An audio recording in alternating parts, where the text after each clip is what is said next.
દોસ્તો નમસ્કાર, હું પ્રોફેસર પ્રયત્કર કાનડિયા. આજે મારી સાથે એક અનોખો અને અદ્ભુત શિક્ષક છે, ચિદવિલાસ કાનડિયા. મિત્રો, એને જીવનની શરૂઆત એક પછાત વિસ્તારમાં, ખૂબ પછાત એવા કહેવાતા વિસ્તારમાં, કપરાડા તાલુકામાં ઇન્ટિરિયર ગામમાં, કે જ્યાં કોઈ વાહનની વ્યવસ્થા ના હોય, કોઈ પ્રત્યાયન નહીં હોય, એવા સમયે ત્યાં શિક્ષકની શરૂઆત કરી. અને આ શિક્ષક એક અનોખો શિક્ષક બની ગયો, કારણ કે વિદ્યાર્થીઓ જોડે એટલો મિક્સ થઈ ગયો, શિક્ષકો જોડે, આજુબાજુના ગામ લોકો જોડે, અને સતત પ્રવૃત્તિમય રહેવાની ટેવ એને પડી ગઈ હતી. જો કે સતત પ્રવૃત્તિમય રહેવાની ટેવ તો ઘરથુથીમાં જ હતી, વારસામાં હતી, એટલે ટેવ તો હોય જ, સુટેવ કહેવાય એને. તો મિત્રો, આજે આપણે આપણી સાથે MSc MAd એવા અને MLISc એવા શિક્ષક, ખૂબ ભણ્યા છે આ શિક્ષક, અને એમની સાથે આપણે મુલાકાત કરીશું. ખૂબ મજા આવશે. આ વિડીયો મિત્રો પૂરો જોજો. જોયા પછી તમને લાગશે કે ખૂબ સરસ છે, ને લાઈક કરજો, શેર કરજો, કોમેન્ટ કરજો, અને ચેનલ સબસ્ક્રાઈબ પણ કરજો મિત્રો. તો મિત્રો, ચિદવિલાસ શિક્ષક જોડે આપણે થોડીક ચર્ચા કરીશું. ચિદવિલાસ, તમારું સ્વાગત છે આ પોડકાસ્ટ પર, આજની પોડકાસ્ટ પર. મારો તમને પહેલો પ્રશ્ન એવો છે કે તમારો જન્મદિવસ બહુ સરસ રીતે તમે ઉજવો છો. મેં જાણ્યું છે, જોયું છે, તમારા ઘણા વિડીયો પણ જોયા છે. વિદ્યાર્થીઓ, તમારા બાળકોને પણ લોહનીપાડામાં હું મળેલો, કપરાડામાં, તો બાળકો કહેતા હતા કે સર, અમારા જે સર ચિદવિલાસ છે બહુ વિશિષ્ટ પ્રકારે જન્મદિવસ ઉજવે છે. તો મારો પ્રશ્ન તમને એ છે કે તમારા પરિવારનો જન્મદિવસ તમે કેવી રીતે ઉજવો છો? હું મારા શાળાના બાળકોનો જે જન્મદિવસ છે એ મારા પરિવારમાંથી કોઈનો પણ જન્મદિવસ હોય, એવું નથી કે મારો જ જન્મદિવસ હોય, મારા પરિવારમાંથી કોઈનો પણ જન્મદિવસ હોય, હું એ ખૂબ સારી રીતે ઉજવું છું.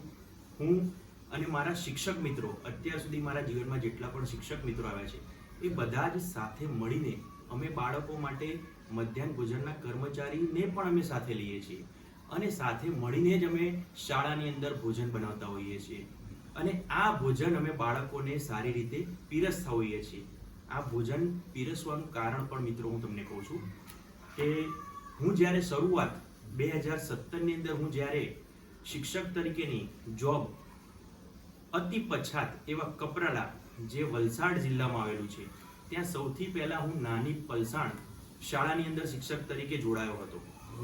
ત્યાં ગયા પછી મને એવું લાગ્યું કે અહીં શિક્ષણ કરતા ખોરાક, રોજિંદુ જીવન એ જ બાળકોનું સુવ્યવસ્થિત નથી, તો સૌથી પહેલા એ સુવ્યવસ્થિત હોવું જોઈએ.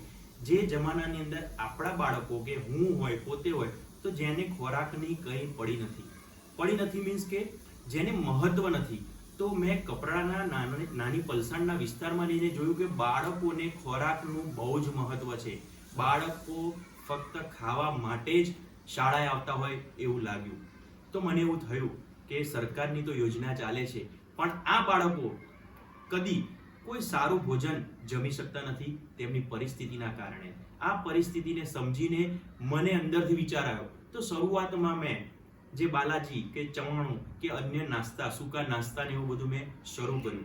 ત્યારબાદ મને વિચાર આવ્યો કે સૂકા નાસ્તા પણ નુકસાનકારક છે. તો ધીરે ધીરે અમે એને ભોજન તરફ વળ્યા કે બાળકોને આપણે શિક્ષક છીએ તો કોઈક વાર તો ભોજન કરાવી શકીએ, અને આ રીતે મેં ભોજનની વ્યવસ્થા કરી.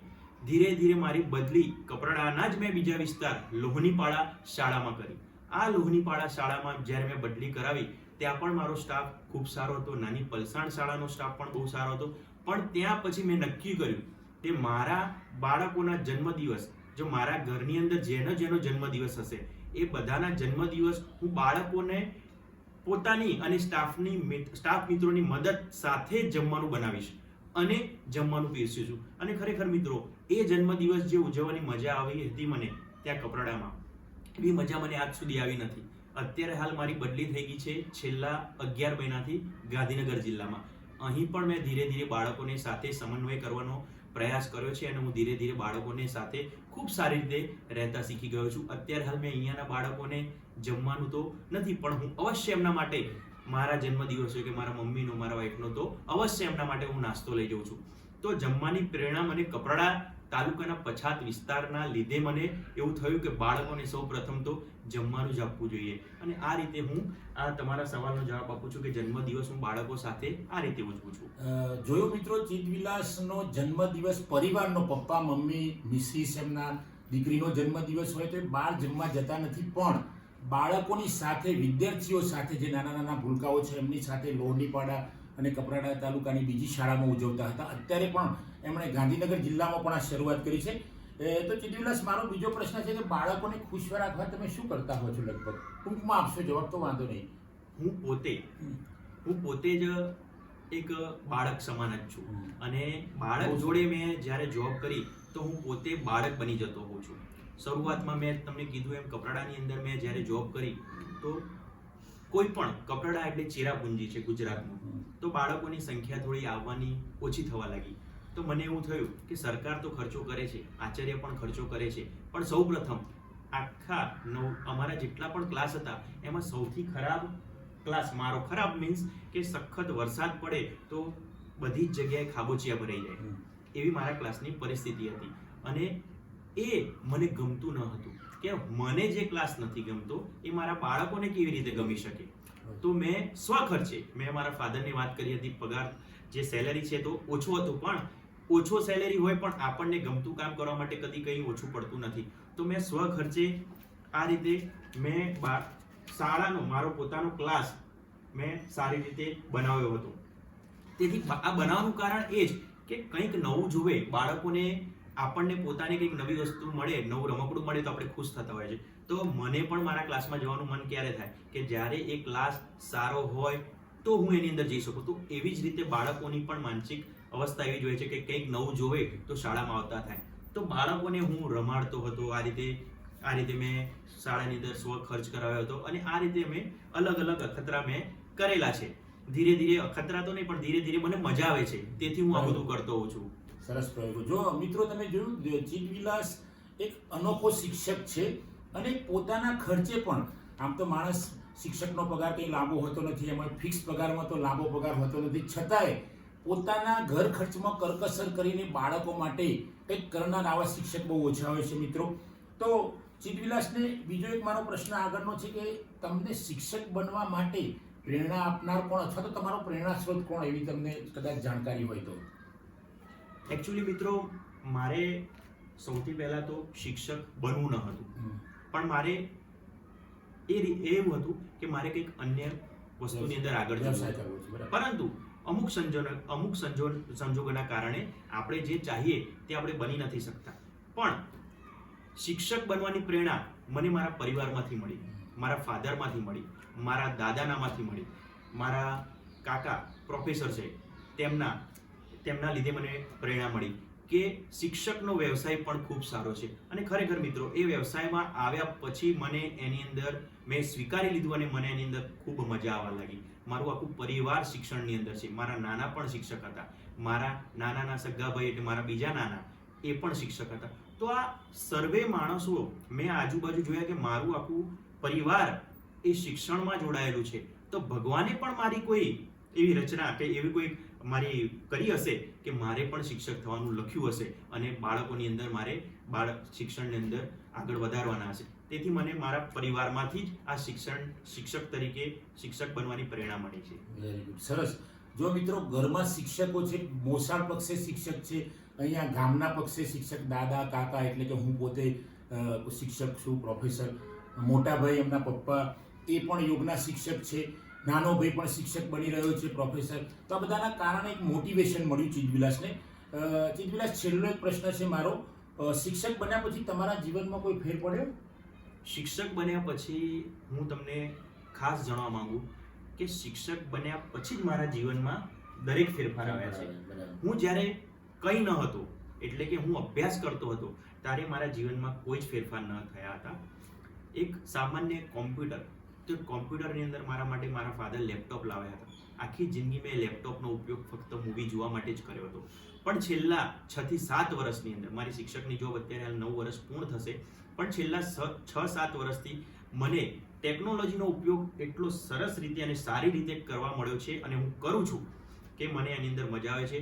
તો સૌ પ્રથમ તો મને કોમ્પ્યુટરનું જ્ઞાન ખૂબ થયું છે અને હું અત્યારે કોઈ પણ અઘરામાં અઘરા કામ હું એ કોમ્પ્યુટરની મદદથી કરી શકું છું. બાળકોને ભણાવવાના હોય કે અન્ય એક્સેલનું કામ હોય, ફાધરનો કોઈ હિસાબ જોવાનો હોય, મારા અંકલે પણ કોઈ કામ સોંપ્યું હોય, કોઈ પણ વસ્તુ ઇન્ટરનેટ ઉપરથી કે A to Z કામ હું સૌ પ્રથમ તો આ લેપટોપની મદદથી કરી શકું છું. કોઈ કામ અઘરું નથી. એ રીતે હું સમજીને આ સરસ રીતે હું બધા જ કામ કરી શકું છું. શિક્ષક બન્યા પછી જ મને એવું લાગ્યું કે શિક્ષક એટલે હંમેશા નવીન વસ્તુ શીખતો જાય. શિક્ષક એટલે એક જગ્યાએ બેસી જવાનું નથી.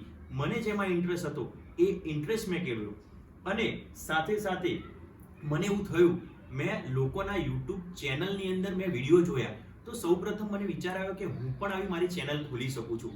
તો મેં મિત્રો મારા જન્મદિવસના દિવસે આખી નાઇટ જાગીને VN એપ્લિકેશનની અંદર મેં મારો વિડીયો બનાવ્યો એડિટિંગ સાથે. મેં કોઈ જગ્યાએ શીખવા નથી ગયો. યુટ્યુબની અંદર મેં વિડીયો જોયો, આખો એડિટિંગ કરીને મેં વિડીયો બનાવ્યો અને એ વિડીયો યુટ્યુબથી જ મેં અપલોડ કર્યો. એ પણ યુટ્યુબની મદદથી જ શીખીને નાઇટ જાગીને મેં આખો વિડીયો અપલોડ કર્યો. મારા મગજની અંદર એવું થઈ ગયું કે લોકો કરી શકે તો આપણે કેમ ના કરી શકીએ. અને અત્યારે હાલ મારી પોતાની એક સ્વયં ચેનલ છે અને હું તેની અંદર મારી ચેનલનું નામ ચિત વિલાસ કાનડિયા છે. એ ચેનલની અંદર હું શિક્ષણના વિડીયો, બાળકોને અત્યારે હાલ અમારા આનંદદાયી શનિવારની તરીકે ઉજવણી થતી હોય છે. મારા શાળામાં કોઈ પણ પ્રોગ્રામ હોય તે દરેક પ્રોગ્રામને હું મારી યુટ્યુબ ચેનલ ઉપર મૂકતો હોઉં. એક પણ એવો પ્રોગ્રામ નથી કે મેં મારી ચેનલનો વિડીયો બનાવીને યુટ્યુબ ચેનલ ઉપર ના મૂક્યો હોય. અને સાથે સાથે હું મારી બેન કે જે કસરત કરે છે તેનાથી પણ પ્રેરાઈને એ કસરત કરે છે તો મારે પણ કરવી જોઈએ. આટલી ઉંમરે છોકરી કસરત કરે તો તેનાથી પ્રેરાઈને પણ મેં કસરત શરૂ કરેલી છે. તો એ કસરતના વિડીયો પણ હું યુટ્યુબ ચેનલમાં મૂકું છું. તો શિક્ષક બન્યા પછી મેં દરેક વસ્તુને પોઝિટિવ તરીકે લેવાની વિચારણા શરૂઆત કરી છે અને હું ખૂબ એ રીતે આગળ જવાનો પ્રયત્ન કરું છું. Very good. ચિત વિલાસે ખૂબ વિગતે વાત કરી. ચર્ચા મિત્રો, આવો એક અનોખો શિક્ષક કે જેનો જન્મ પણ એક ગામડામાં પછાત હિંમતનગરના ગઢા ગામમાં થયેલો, એ પણ એરિયા પછાત, મોસાળ એ વખતેનું પછાત, અત્યારે ભલે ફોરવર્ડ થયા હોય, એ જ્યાં નોકરી મળી એ પણ પછાત એરિયાને આ શિક્ષક ટેકનોલોજીથી એકદમ અવગત થઈ ગયો અને ટેકનોલોજીમાં ખૂબ આગળ નીકળી ગયો. AI ક્યાંય ભણ્યો નથી શિક્ષક, આ કમ્પ્યુટર ક્યાંય ભણ્યો નથી પણ કમ્પ્યુટરમાં પણ ખૂબ આગળ નીકળી ગયો અને AIમાં તો માસ્ટરી મેળવી લીધી છે. અને સૌથી માસ્ટરી છે પ્રેમ કરવાની. મિત્રો, પ્રેમ કરવાની, વહાલ કરવાની, હેત કરવાની, સ્નેહ કરવાની, એમાં પણ બાળકોને સ્નેહ કરવાની, હેત કરવાની કે વહાલ કરવાની જે માસ્ટરી મેળવી લે એ જીવન પામી જાય. ચિત વિલાસને હું વંદન કરું છું. ભલે મારાથી નાનો છે પણ આવા શિક્ષકો સમાજમાં હોવા જોઈએ. જો શિક્ષકો સમાજમાં હશે તો સમાજ આખો પ્રેમાળ બની જશે. ચિત વિલાસ જેવા વહાલવાળા શિક્ષકો હશે તો આખું શિક્ષણ જગત, આખો સમાજ પ્રેમમય બની જશે. થેન્ક યુ મિત્રો. જય હિન્દ, જય ભારત.